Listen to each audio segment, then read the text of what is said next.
Welcome back to my channel Babita Sharma online Sanskrit classes. तो बच्चों, आज मैं आपके लिए क्लास 8th का संस्कृत का लेसन 3 लेकर आई हूँ। इससे पहले हम लेसन 2 पढ़ चुके हैं। तो आज हम पढ़ेंगे पार्ट 3। नाम है अपूर्वः त्यागः। तो अपूर्वः का अर्थ होता है अ जमा पूर्व। अ का मतलब नहीं और पूर्व का मतलब पहले, जो पहले नहीं हुआ। त्यागः मतलब त्याग। तो इसके अंदर ऐसी घटना बताई गई है जो इतिहास में इससे पहले कभी भी घटित नहीं हुई। त्याग की कहानी है ये।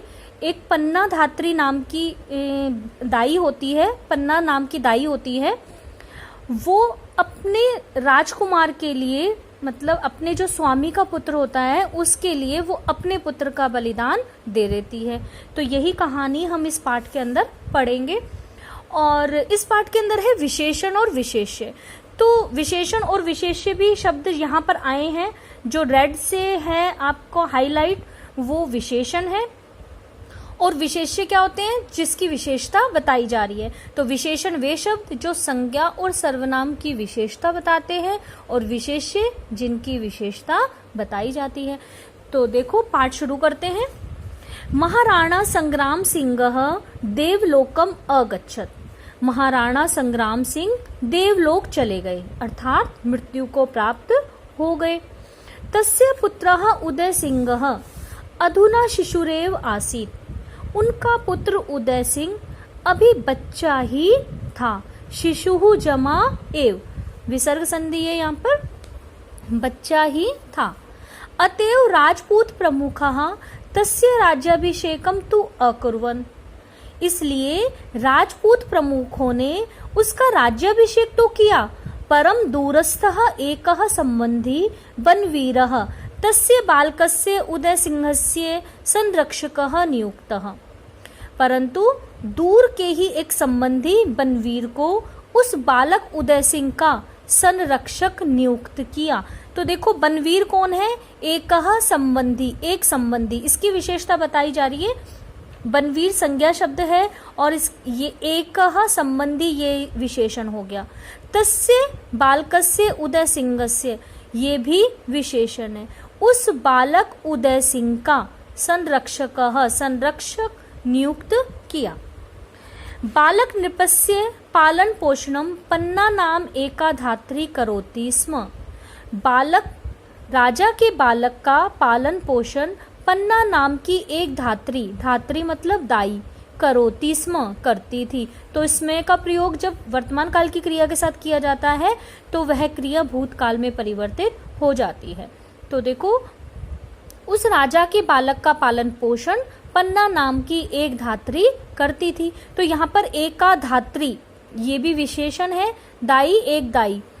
तस्य स्वपुत्रः चंदनः अपि समवयसः आसीत्। उसका स्वयं का पुत्र चंदन भी समान आयु का था। स्वपुत्र है चंदन, अपना पुत्र चंदन। चंदन की विशेषता कि वह अपना पुत्र है, स्वपुत्र।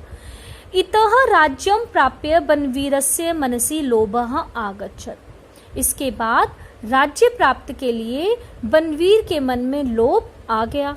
सह अचिंत्यत, उसने सोचा, यदि उदय सिंह न भवेत्, यदि उदय सिंह ना हो, तर्हि अहम निष्कंटकम राज्यम करिष्यामि, तो ही मैं निष्कंटक राज्य कर पाऊंगा।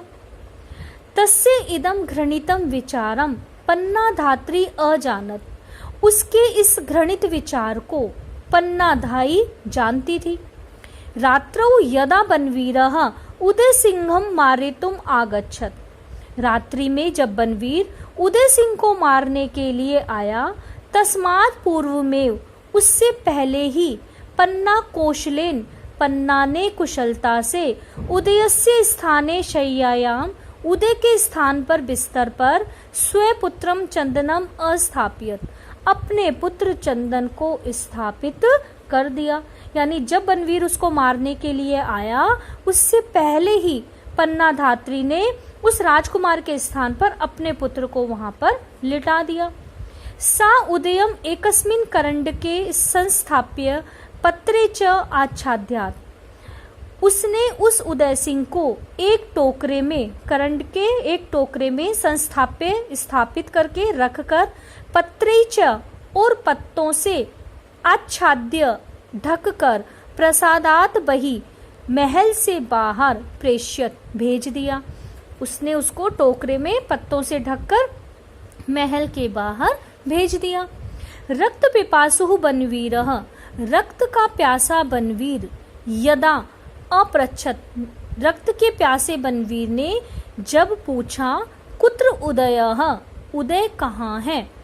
पन्ना अविचलिता एव, पन्ना ने अविचलित हुए ही स्वपुत्रम प्रति संकेतम अकरोत्, अपने पुत्र की ओर संकेत कर दिया, यानी बिल्कुल नहीं घबराई वो, और उसने अपने पुत्र की ओर संकेत कर दिया। अग्रे एव क्षणे, अगले ही क्षण में, चंदनस्य मस्तकः, चंदन का मस्तक खड्गेन छिन्नः अभवत्, तलवार से अलग हो गया, और उसने चंदन के मस्तक को तलवार से काट दिया। स्वामिनं रक्षितुं पन्ना स्वसंतते उत्सर्गम अकरोत्, स्वामी की रक्षा के लिए पन्ना ने अपने पुत्र का, अपनी संतान का उत्सर्गम अकरोत्, त्याग कर दिया। धन्या ईदृशीं स्वामी भक्ति ही, धन्य है ऐसी स्वामी भक्ति। अयम अपूर्वः त्यागः, यह अपूर्व त्याग है, ये जो त्याग है अपूर्व है। समय क्रमेण सह राजपुत्रः उदयः युवा भूत्वा, समय के पश्चात, कुछ समय के पश्चात वह राजपुत्र उदय युवा भूत्वा, जवान होकर, बनवीरम युद्धे, बनवीर से युद्ध में, निहत्य चित्तौड़ देशस्य राजा अभवत्, बनवीर से युद्ध में चित्तौड़ देश को छीनकर राजा हुआ, यानी उसने उससे चित्तौड़ राज्य को छीन लिया, हथिया लिया और राजा हुआ। सह एव उदयपुर नगरम अस्थाप्यत, उसने ही उदयपुर नगर की स्थापना की। राजस्थान से इतिहास, राजस्थान के इतिहास में, राजस्थान का इतिहास पन्नाधात्र्याः चिरऋणी स्थास्यति, पन्नाधाई का हमेशा ऋणी रहेगा, चिरस्थाई, बहुत लंबे समय तक ऋणी रहेगा। तो ये था आपका पाठ, उम्मीद है आपको समझ आया होगा। अगर आपको कुछ समझ नहीं आया है तो आप प्लीज़ मुझे कमेंट्स करके बताएं, और नेक्स्ट आपको कौन सा टॉपिक पढ़ना है ये भी आप मुझे कमेंट्स करके बताएं। धन्यवाद।